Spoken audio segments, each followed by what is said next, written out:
Millions of people watched the horror of 9/11 right before their very eyes, live on television. Two planes crashing into the World Trade Center, and less than a couple of hours later, both towers, of course, collapsing.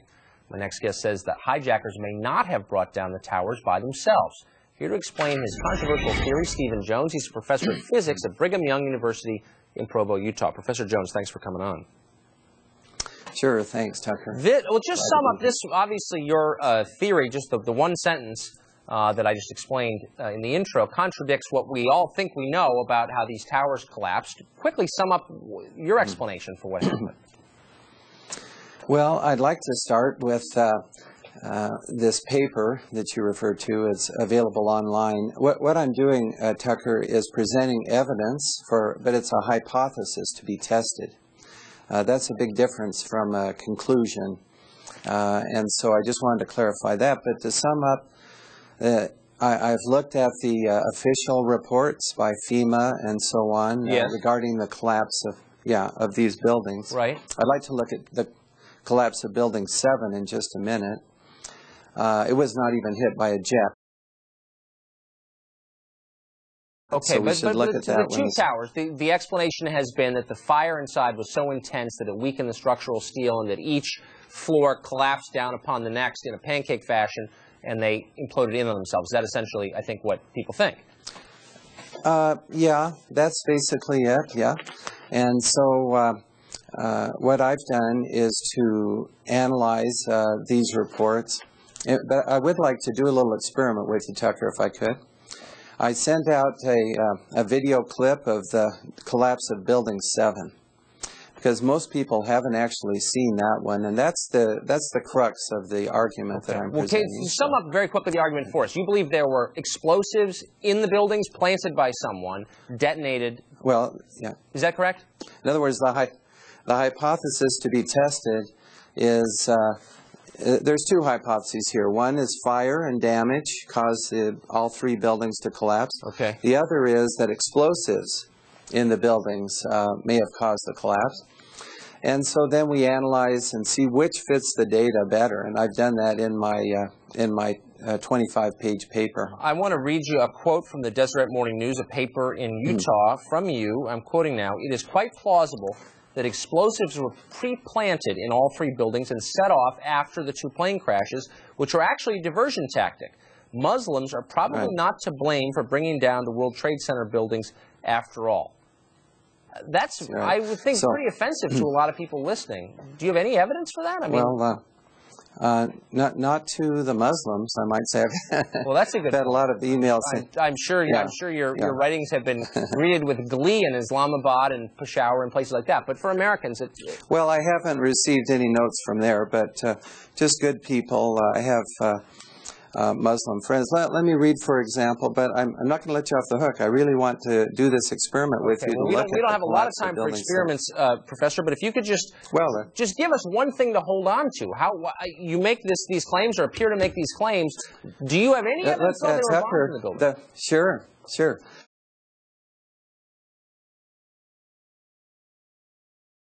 Let's start with the collapse of Building 7. Can you roll the video clip that I sent to you? Okay, I'm not sure if we can.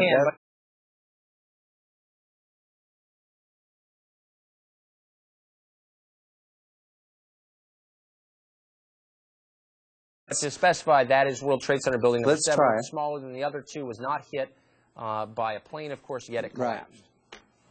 Right. It's 47 stories. That's right. 24 steel columns in the center. Right. Trusses asymmetrically supported.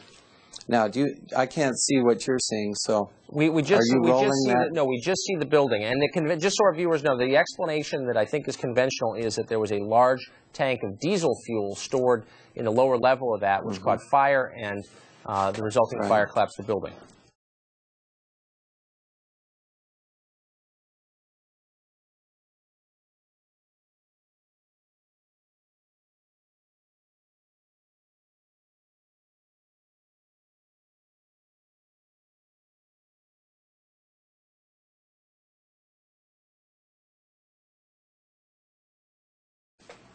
Well, that's basically it, yeah. But as we read in the FEMA report, it says here, and I put this in my paper, of course, the best hypothesis, which is the only one they looked at, fire, has only a low probability of occurrence. Further investigation, analyses are needed to resolve this issue, and I agree with that. Okay. But they admit there's only a low probability.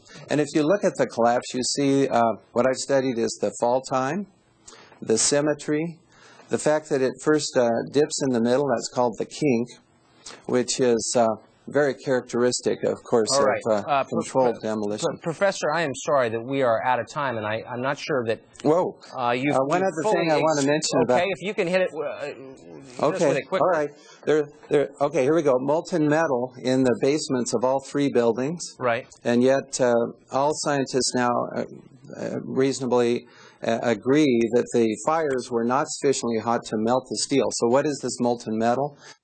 NASA and the U.S. Geological Survey created this thermal map of the temperature of the rubble. This map was created 5 days after the towers were attacked. Obviously, the rubble would be cooler after 5 days than it was on September 11th. Firefighters sprayed millions of gallons of water on the rubble during those 5 days, and it also rained.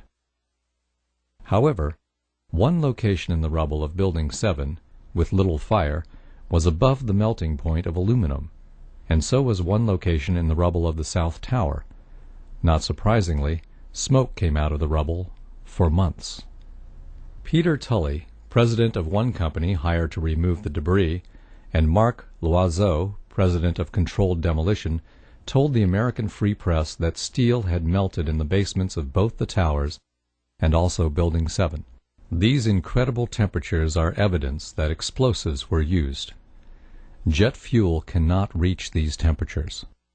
It's a direct evidence for the use of high-temperature explosives such as thermite.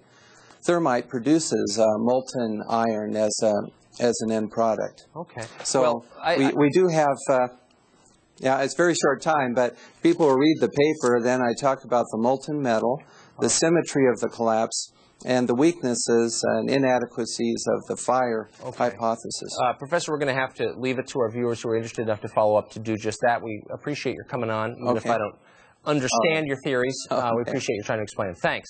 Okay. Thank you, Tucker. Thanks.